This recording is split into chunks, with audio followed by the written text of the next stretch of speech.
En 2023, un élève découvre une infographie choquante. 6 millions de victimes de l'Holocauste contre plus de 10 millions pour le Congo sous Léopold II. Pourquoi ce génocide colonial est-il moins connu? Cette vidéo révélera la vérité occultée sur le règne le plus meurtrier de l'histoire moderne, dépassant en horreur les crimes nazis par son systématisme industrialisé. En 1885, à Berlin, Léopold II présente son projet congolais comme une mission civilisatrice. Derrière ce discours philanthropique se cache une réalité sinistre. Le roi transforme le Congo en propriété personnelle 80 fois plus grande que la Belgique.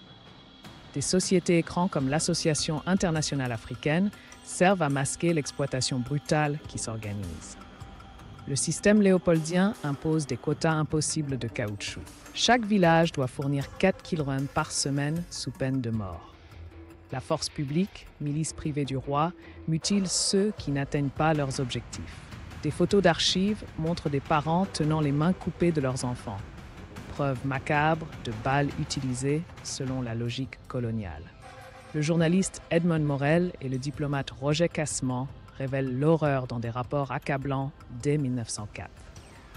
Un missionnaire décrit des villages entiers réduits en cendres, des femmes violées devant leur famille. Pourtant, ces preuves sont enterrées par la machine de propagande belge qui présente Léopold II comme un bienfaiteur de l'Afrique. Les démographes Adam Hochschild et Isidore Ndaiwel estiment que la population congolaise chuta de 20 millions à 10 millions entre 1885 et 1908. Comparaison frappante. En 23 ans, Léopold II tua proportionnellement plus que Hitler en 12 ans. Cette hécatombe résulte d'un calcul froid, main-d'œuvre jetable et terreur systématique pour maximiser le profit du caoutchouc. Les journaux européens comme Le Soir célèbrent le génie civilisateur belge.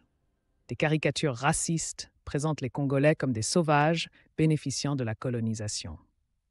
Cette propagande permet à Léopold II d'accumuler 1,1 milliard de francs belges actuels, 220 millions d'euros, tandis que des villages entiers disparaissent dans l'indifférence générale. La révolte des Batetela en 1895, où le chef Mulume Nyama prouve que la résistance exista. Des villages armés de machettes affrontent les fusils Maxim de la force publique.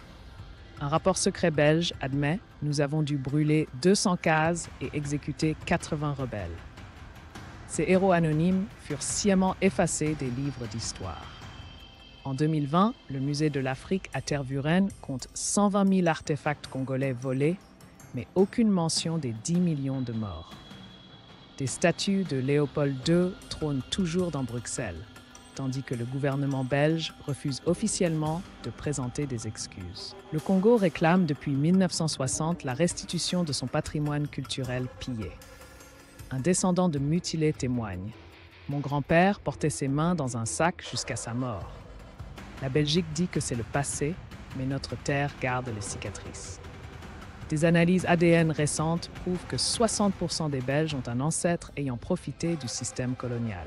Cette mémoire génocidaire reste une blessure ouverte. L'élève de la première scène organise une exposition scolaire avec les noms de victimes congolaises.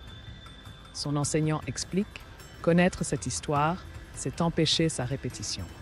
Alors que l'Allemagne a reconnu l'Holocauste, la Belgique n'a toujours pas enseigné la vérité sur ces 10 millions de morts. Ce document est un hommage à leur mémoire sacrifiée.